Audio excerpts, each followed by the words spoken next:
excellent work. And I have two other questions for you here.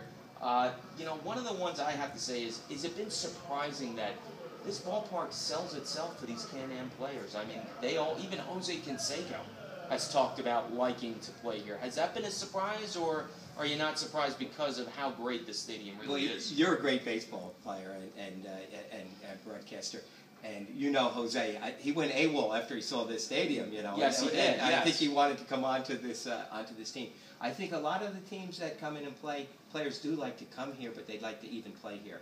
When we had the Air Hogs here from Grand Prairie, I was talking to Rick, the manager, and we offered the team the ability to go out and play at our Spook Rock golf course, which is an award-winning golf course. And they took about 12 players as our guests. And I went down to see him that night after they played golf. And he said to me, you know, if Dave LaPointe ever leaves, I'd like the job. Oh, so, Ricky Van Asselberg, yeah. He loved the stadium. He loved everything about it. So you're right. I think it does attract ball players, and I think ball players want to perform when they come here. Well, two more questions I have for you. I actually have to slip in one more. I'm a huge hockey fan. Now, I look at this stadium right now, and it's perfect for a Winter Classic type game.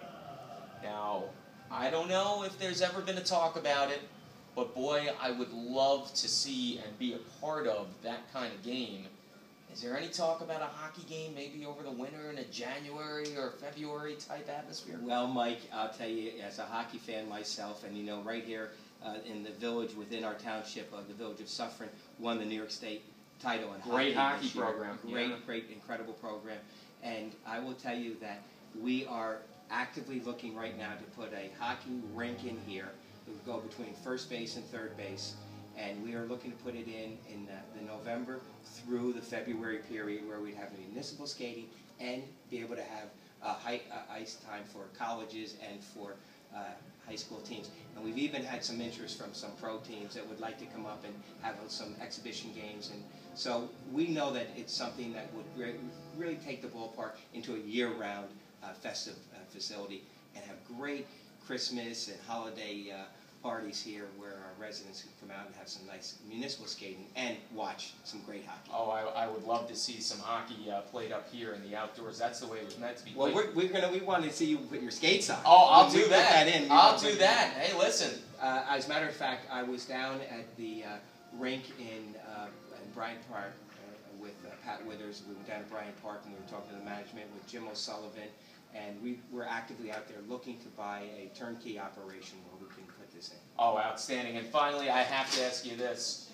How was it being the first voice of the Rockland Boulders on their initial game? You were up in Quebec for that game? Yes, actually we were in Three Rivers. Trois-Rivières. Trois-Rivières. And it was the first game I ever broadcast. And I was in there in the stadium, you know, so the old ballpark there. And so I was behind home plate and my table was, and who comes down to sit down next to me to do the game but Jacques Duquette. Les Expos. He can speak French, but Jacques Duquette, who was with the Expos for all those years and is in the Hall of Fame, and he sat down, and I was honored and was talking to him, and he said, so how long have you been broadcasting? He said to me, I said, I've never done it. This is my first game. And afterwards he said, you did a great job. But I got a picture. I'll get a copy of that picture for you. I had him sign the program for me. It was a real thrill for me. And you know, once you get into it, and it's something I think we do as kids. Don't you? Growing up, that's what I did. That's how I got into it. I'd be watching Maris and Mantle and, you know, talking about the game and broadcasting the game. You know, I come from a family of old brothers, so we were big sports fans. So you get into it after a while. And the amazing thing is, I didn't have any stat people or anything, but you do remember the game. You remember what people did as time went on. But I had a great time. Christopher, thank you so much again for the time. And maybe a year from now, we'll be talking to you again about this great ballpark you have here. Well, I just want to say, Mike, I'm so thrilled that WFAS is part of this now, the Boulders Network. And I think it really enhances the crowds that we're bringing in, and you bring a whole new audience to us in Westchester and here in Rockland, where people are listening to your station as well. So we're glad to have WFAS as part of the Boulder Network.